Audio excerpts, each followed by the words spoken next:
I believe anything is possible, right? I live in the world of possibility. And I also believe that we can accomplish anything with our two hands and just putting in the work with our two hands. And also, you hear this often, but it's really, really true. You gotta find something, if you love what you do and be passionate about what you do and find something that you can be passionate, like, it really helps. You know, it gives you that motivation when you wake up in the morning.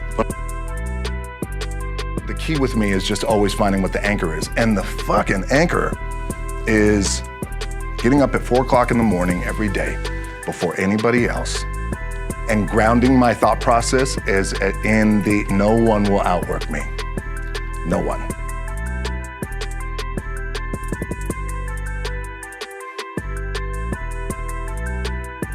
Yes, I get up super early.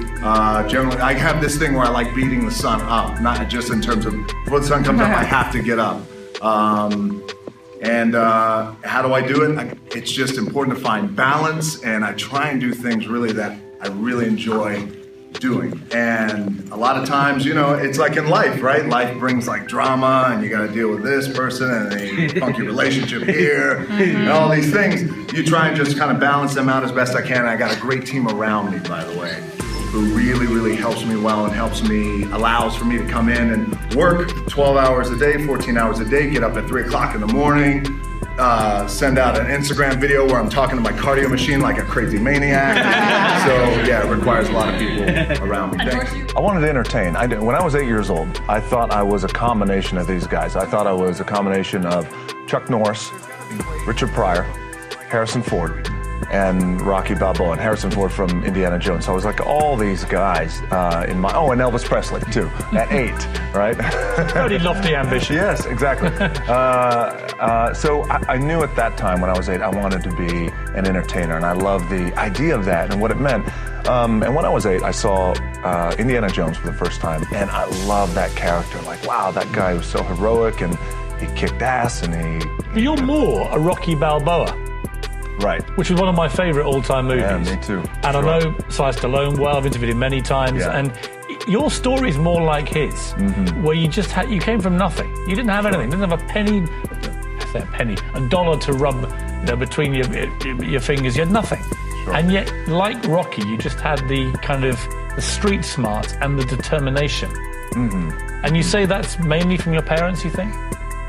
Well, I think a good portion of it is, sure, especially while you're growing up, and those are your examples of what it's like to get beat down, what it's like to get just in terms of the struggle, what it's like to be evicted out of your apartment, what it's like to have your car repossessed, and watch your parents go through that I think is defining as a kid.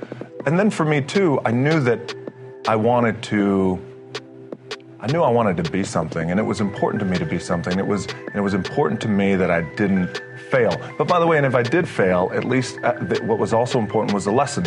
And I didn't realize that until I got older, because when you're in it, you're in the grind, you don't really recognize those things when you're younger, but I could recognize them now and the importance of them now. And just in terms of the drive and the determination, a lot of it was experience too. Get your ass kicked, get back up, and you put the gloves back on and you swing away. I found that with depression, one of the most important things you could realize is that you're not alone.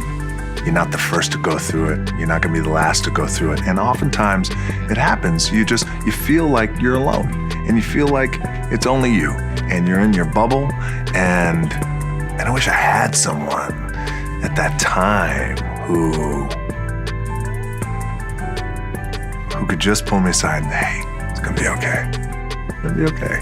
So I wish I knew that. Just gotta remember. Hold on to that fundamental quality of faith. Have faith. And on the other side of your pain is something good. Every single day, you're talking to the people. Why is that? It's the most important relationship I have. Wow. Is with the people. As I reached a point in my career, I was tired of trying to be something I wasn't. Wow. So I was told at that time, listen, you can't talk about wrestling, you can't go by The Rock, you can't be as big, you can't, it was a lot of things like that. So finally I reached a point where I said, all right, two things have to happen. I'm gonna surround myself with a different group of people, different management, and then I'm gonna make sure that I just gotta be me. Right. Be me, and if you wanna call me Rocky, call me Rock. Right? I'm gonna get in the Because gym. we didn't know, because I was like, should I call him? No, yes, of course. No more Rock. No, it's always Rock.